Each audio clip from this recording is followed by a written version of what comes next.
At tayo na nga mga kaibigan. So, see you in my updates one guys sa ating bagong product. Hindi nagkaroon kasi ng pera inyong kaya kaya lang. Kaya nagkaroon ako ng dare na bumili ng bagong product na i-review natin kung talagang wala ang ating.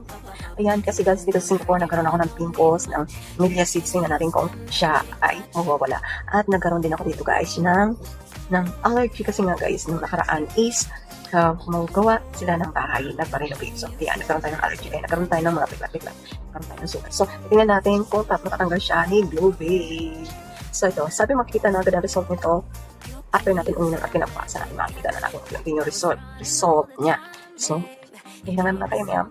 See ya my next vlog, guys. At kung nagustuhan niyo ang ating video sa araw ito, please like and share. Then, of course, huwag niyo kalilimutan mga kayang na isubscribe ang ating channel para lagi kayo updated sa ating mga bagong video na nilalabas. See you in my next vlog, guys. Bye, mga kayang